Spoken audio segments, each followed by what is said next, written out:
Assalamualaikum warahmatullahi wabarakatuh. Kembali lagi berjumpa dengan saya Novendi. Kita lanjutkan ya video sebelumnya mengenai tips menyusun proposal skripsi untuk pendekatan kuantitatif. Kemarin atau tadi ya, tadi ada sesuatu hal yang tidak bisa saya tinggalkan jadi agak terpotong. Sudah sampai ke C ya, rumusan masalah. Jadi sekarang kita masuk ke D. D itu tujuan penelitian. Tujuan penelitian ini sebenarnya tinggal ambil aja dari rumusan masalah. Kemudian jadi di copy paste aja nggak apa-apa sih. Nah, tinggal ditambahi depannya untuk mengetahui gitu aja. Ya kan? Mengetahui apakah bla bla bla bla gitu ya, sama seperti rumusan masalah. Itu untuk tujuan penelitian.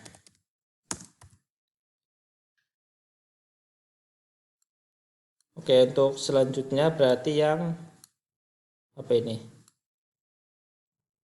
D, habis D E ya. Oke, habis D berarti E.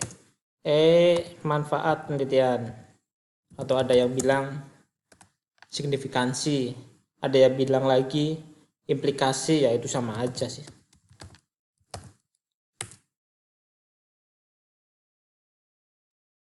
Secara umum dibagi dua ya, yaitu yang pertama adalah manfaat teoritis.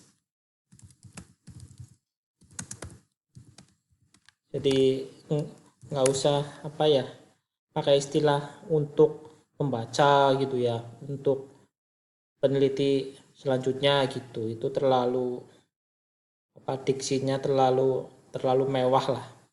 Jadi yang ilmiah aja. Ada dua, manfaat teoritis sama manfaat praktis. Teoritis ya tadi untuk peneliti selanjutnya, untuk pembaca gitu ya. Nggak usah untuk misalkan kampus kamu, misalkan IAIN Pekalongan ya, manfaat untuk IAIN Pekalongan ya, itu nggak usah, orang jelas-jelas kamu kan tujuannya untuk biar segera selesai kan kuliahnya gitu kan. Jadi nggak adanya manfaat teoritis. Manfaat teoritis itu isinya untuk membaca, untuk peneliti selanjutnya gitu ya. Untuk manfaat praktis maksudnya untuk masyarakat dan khususnya untuk instansi yang kamu teliti. Misalkan ini tadi tentang efisiensi penyaluran zakat, ya berarti untuk OPZ, organisasi pengelola zakat, baik itu yang BAS ya, Badan Amil Zakat yang dikelola pemerintah, ataupun yang LAS, yang lembaga amil zakat yang dikelola oleh swasta. Ya, jadi nanti ini beda-beda sih, tidak bisa di apa namanya generalisir ya. Nah, yang jelas dibagi dua ya, teoritis sama praktis gitu aja. Mau pakai kata manfaat atau signifikansi atau implikasi, sekali lagi itu hanya sinonim aja. Bahasa Arabnya kata muterodid, nah, bahasa Indonesianya padanan kata, sama aja kan. Laki-laki sama pria kan sama aja. Selanjutnya ya, F ya. F itu grand theory. Biasanya ditulis landasan teori. Dan ini yang sering terjadi salah kaprah. Untuk judulnya aja jelas ya, landasan teori, bukan variabel. Kalau variabel nanti ada sendiri di metode penelitian. Teori, yang namanya teori kan ada banyak ya. Misalkan saya ambil contoh, ada namanya enterprise teori. Ada kalau yang akuntansi, ada yang agensi teori agensi keagenan, ada teori motivasi, teori sinyal, teori stewardship, dan banyak. Itu namanya teori. Ini harus ada sebagai grand, sebagai teori utama gitu. Isinya apa saja di sini? Yang pertama adalah bunyi dari teori tersebut. Misalkan syariah enterprise teori itu kan bunyinya bahwasanya akuntabilitas suatu institusi baik yang berbasis laba maupun yang tidak berbasis laba ada 3 ya, yaitu pertanggungjawaban atau akuntabilitas kepada yang pertama jelas hablum minallah kepada Allah, yang kedua hablum minanas kepada manusia, dan yang ketiga hablum minal alam, tanggung jawab kepada alam. Itu bunyinya kayak gitu secara garis besar. Kemudian pencetusnya siapa? Ini pasti satu orang ya, sumber utamanya siapa yang mencetuskan. Misalkan kalau syariah enterprise theory berarti Prof. Iwan Triyuwono gitu kan, tahun berapa ya, misalkan ini tahun 2003. Misalkan kamu pakai agensi teori ya berarti Jensen and Mackling 1976, pencetus pertamanya gitu ya. Kemudian pencetus ini orangnya dan tahun berapa dia pertama kali mencetuskan. Kemudian pernah dipakai oleh penelitiannya siapa?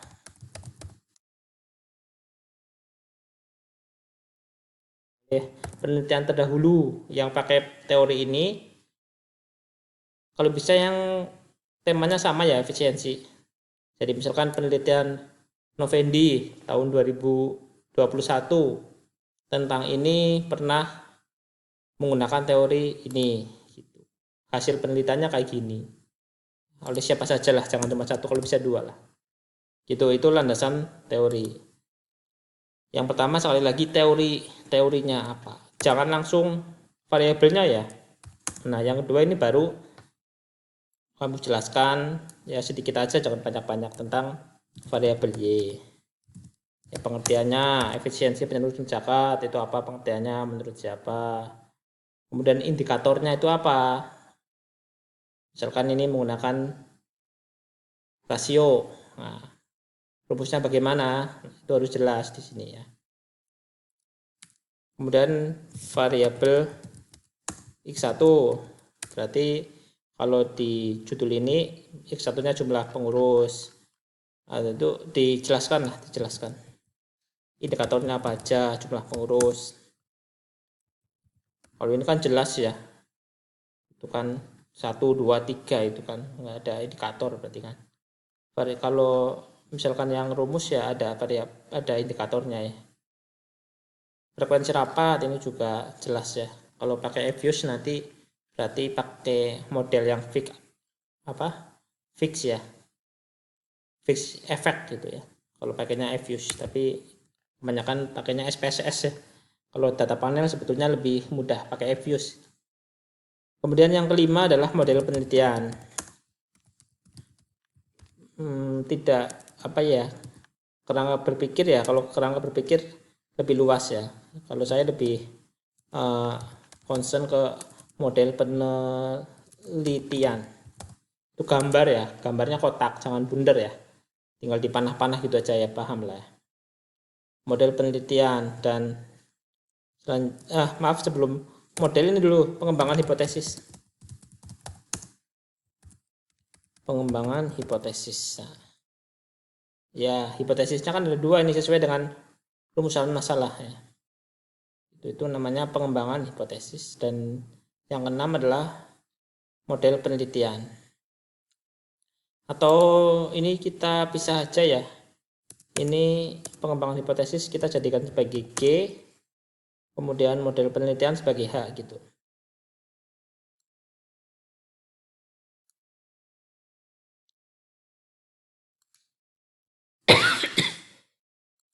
Apa ya?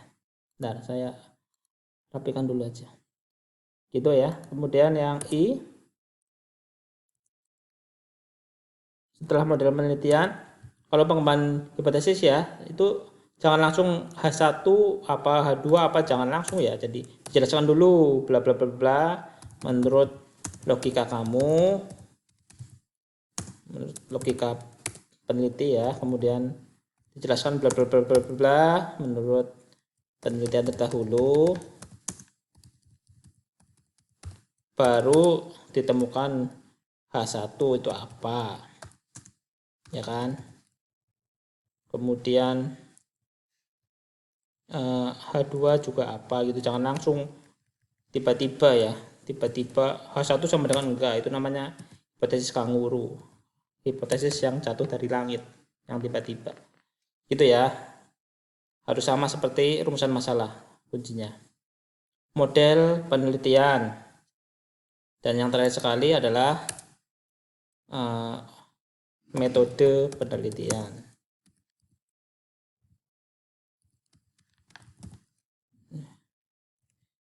Ini huruf besar semua.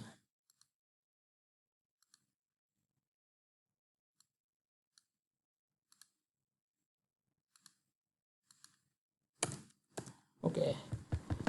Metode penelitian isinya apa aja?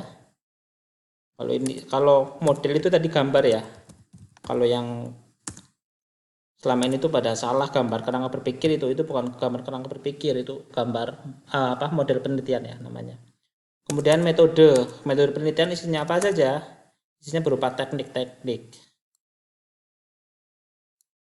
Yang pertama adalah teknik pengambilan sampel. Kemudian teknik pengumpulan data. Kemudian yang terakhir teknik analisis data. Udah, cuma itu ya, proposal itu sederhana ya. Nanti atau di video berikutnya akan saya jelaskan lagi tentang teknik pengambilan sampel, kemudian teknik pengumpulan data, teknik analisis data. Itu mungkin untuk tips menyusun proposal skripsi untuk pendekatan kuantitatif yang bisa saya sampaikan. Semoga bermanfaat. Saya doakan jadi orang sukses semua dan skripsinya segera selesai tepat waktu. Kalau yang sudah terlanjur terlewat ya segeralah diselesaikan, yang penting dikerjakan. Bentar juga akan muncul ilham ya, atau wangsit dengan sendirinya. Yang jelas jangan pernah berhenti belajar ya. Insya Allah akan saya lanjut dengan video-video berikutnya tentang metode penelitian. Saya akhiri, kurang lebihnya minta maaf. Sekian. Wassalamualaikum warahmatullahi wabarakatuh.